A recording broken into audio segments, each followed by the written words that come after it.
Երգչուհի Քրիստինե Պեպելյանն իր ինստագրամյան հարթակի սթորի բաժնում հրապարակել էր հոլովակ, որտեղ հայտնել էր, որ որդին՝ Արեգը, վնասվածք է ստացել։ Երգչուհին պատմել է ողջ եղելությունը։ Դիտեք հոլովակն առանց մեկնաբանության։ Ողջույն սիրելի հետևորդներ ջան, ուրեմն Արեգի ստորից հետո այնքան լավ արձագանքներ եմ տեսնում, այնքան սիրուն խոսքեր, մի անհավանական բան էր կատարվում իմ նամակների հետ, շատ շնորհակալ եմ ձեզ։ Ասեմ, որ մեզ համար շատ կարևոր է այդ լավ բարի վայբը ու այսօր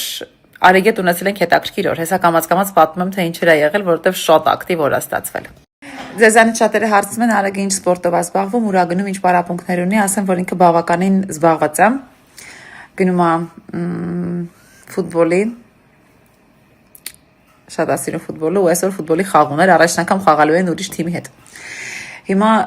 բոլորս ոգերված հուզված գնացել ենք, Արեգն էլ պիտի լիներ դարպասապահը։ Հիմա ստեղից սկսվում է պատմությունը։ Մի խոսքով լույսը բացվեց, ուրախ զվարթ, քիթը տար ու դուրս արի կադրից, քթիդ մասին է պատմությունը։ Հա, մի խոսքով ուրախ զվարթ հական կապան գնացինք Արեգիս խաղին։ Ամեն ինչ լավ էր մինչև այն պահը, ես հպարտ մայ էի այդ ընթացքում, շատ հպարտ էլի, այդպես լծված, այդպես ոգևորությամբ բան։ Արեգը խաղում էր, ամեն ինչ նորմալ էր թվում ի սկզբանե։ Ասեմ, որ իրանց թիմը բավականին լավ էր խաղում։ Հաշիվն լավ գնում էր։ Մինչև այն պահը, երբ մթագնեց երեխայիս աչքի առաջ, որտեղ պարզվեց, որ ինչ-որ մեկը իր կոշիկով եւ ամբողջ ուժով հարվածեց երեխայիս դեմքին եւ հույս ունեմ, որ քիթը չի կոտրվել, բայց շատ վատ վիճակ էր։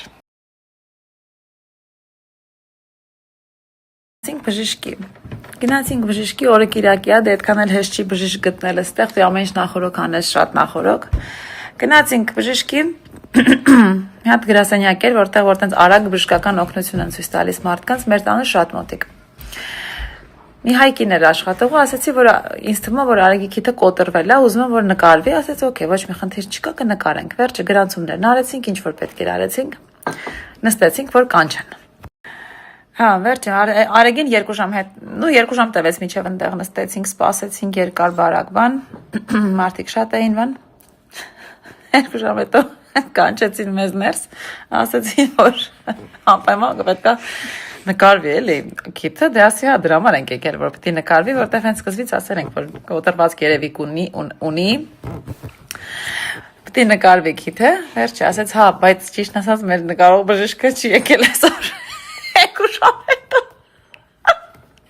Չեմ հավատում ականջներիս։ 2 ժամ հետո պարզվեց, որ այդ մարդը, որ իրավունք ունի նկարելու իր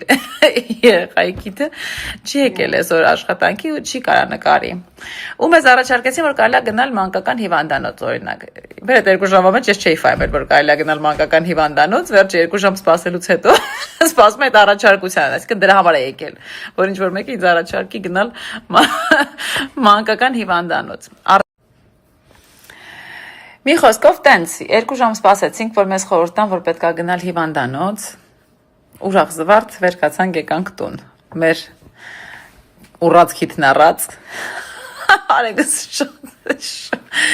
շատ վատ անցավ այս օրերը խուս համար, բայց ես իրան իհարկե ասեցի այն մասին, որ ամեն ինչ այդքան վատ չի, ինչքան մեզ ա թվում, հիմա բացատրեմ թե ինչու։ Բայց իհարկե ես եւ դաշտում եւ նաեւ տանը եւ ճանապարհին էլ իրան ասում էին մասին, որ ես շատ հպարտ եմ իրանով, որովհետեւ ինքը դա արեց հանուն թիմի։ Իհարկե ինքը իր Արեգի մեղավորություններ էստեղ կար, որտեղ ինքը թռավ, որ բռնի գնդակը, տենց ընկավ խոտերի վրա, որպեսի գնդակը բռնի, այդ երեխան էլ ուզում էր տշել այդ ընթացքում այդ գնդակը ու ստացվեց, որ տշեց իր գլուխը։ Ոչ թե գնդակը մնաց տեղում։ Ով ընկավ քո վրա։ Գնդակը տշեց, որ քիթը թեթը տարավ այդ տղա։ Հա? I tripped him. Վերջը։ Մի խոսքով, ինքը չի հիշողության կորուստում երեխան չի հիշում։ Ես ականատես եմ եղել։ Մի խոսքով ասածս էնա, որ եթե ձեր երեխաներին տանում եք սպորտի, ուրեմն պիտի լինեք պատրաստ նաև, որ իրանք այո կարող է վնասվեն։ Ես լինելով մայր, բնականաբար ունեմ իմ սիրտս ցավում է, չեմ ուզում, որևէ մեկս չենք ուզում մեր երեխային տենանք վնասված որևէ առումով։ Բայց հասկանում եմ նաև, որ սա անխուսափելի է։ Եթե ինքը գնում է սպորտի, պիտի հասկանանք, որ սա լինելու է։ Եվ ես իրեն բացատրեցի, որ ինքը սա արեց հանուն թիմի, հանուն իր անկերների, հանուն հաղթանակի, հանուն միասնական գաղափարների։ Ու ես ուզում եմ, որ ինքը իմանա, որ եթե հաջորդ խաղերին պետք լինի, ինքը նույնը պիտի անի։ Ու ես իրեն ասացի, Արեգ ջան, եթե նույնիսկ իմանաս, որ հաջորդ անգամ դու նորից ունենալու ես նույն վնասները, դու պարտավոր ես անես նույնը քո ընկերների ու քո թիմի համար։ Այնպես որ ես ուզում եմ, որ մենք մեծացնենք ուժեղ, առողջ, լավ գաղափարներով կարգին տղաներ։ Հույս ունեմ, որ դա մեզ մոտ կստացվի, սպորտն էլ կօգնի, մարզիչներն էլ կօգնեն, այնպես որ Տարեկ ջան, քիթը ցավմա։ Հա, ցավացրեցիր։ Ինչ օքեքեմ կսմեն չկա։ Նշենք, որ Քրիստինե Պեպելյանն ու որդին Արեգը հյուրընկալվել էին Հերմինե Դիալոգ հաղորդմանը։ Քրիստինե Պեպելյանը խոսեց Ամերիկա տեղափոխվելու հարմարվելու մասին։ Ես չեմ մտածել հարմարվել չհարմարվելու մասին։ Հավանաբար այդ խնդիրը չեմ էլ դրել իմ առաջ։ Դրա համար երբևէ չեմ խորացել։ Ամերիկան ինձ համար նեղություն չէր։ Ես աշխատանքի բերումով, կյանքի բերումով շատ եմ գնացել եկել։ Չգիտեի, որ պետք է մնամ։ Շատ անսպասելի եւ արագ ստացվեց դա։ Հաջորդ թեման մայր եւ որդի հարաբերությունների կառուցման դժվարություններն ու հաջողություններն էին։ Նախօրոք Արեգի դաստիարակության հարցում որևէ բան չեմ որոշել։ Ես դեռ շատ փոքր ժամանակվանից իրեն ասում էի. Արեգ ջան, պիտի պայմանավորվենք, տղաս, անում ես դու, անում եմ ես։ Ամեն ինչ պետք է լինի փոխադարձ։ Չես անում դու, չեմ անի ես։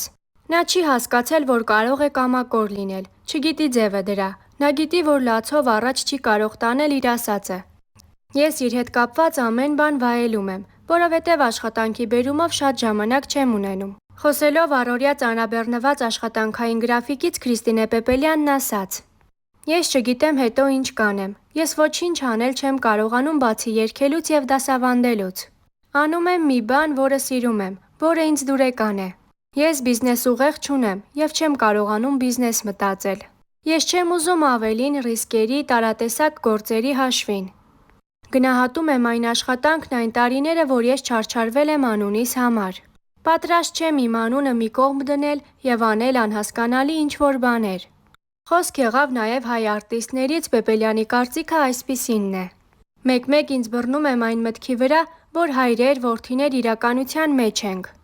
Այս կռիվը, որ սկսում է, հասկանում եմ, մեծացել եմ։ Կան կատարողներ, որ ինձ շատ դուր են գալիս, կրեատիվ երեխաներ կան։ Կան նաև որոշները, որոնց կրկներքը նույնիսկ ի վիճակի չեմ լինելու լսել, անհնար է ուղղակի։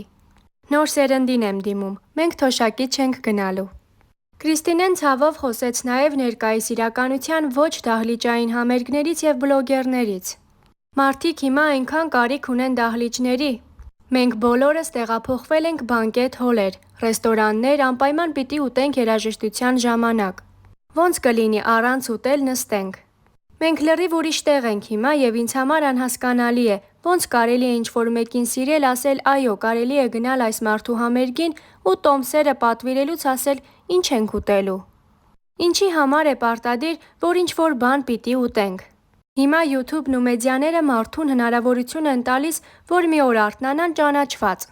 Երեխաների 80%-ը ցանկանում է լինել բլոգեր, չհասկանալով իմաստը այդ գործի եւ լրջությունը։ Չեն մոտենում դրան որպես աշխատանք։ Իրենց թվում է, որ բոլոր նրանք, ովքեր ունեն հեռախոս, պիտի մի բան նկարեն եւ դառնան բլոգեր։ Ախր բլոգեր լինելը միայն հեռախոս ունենալով չի։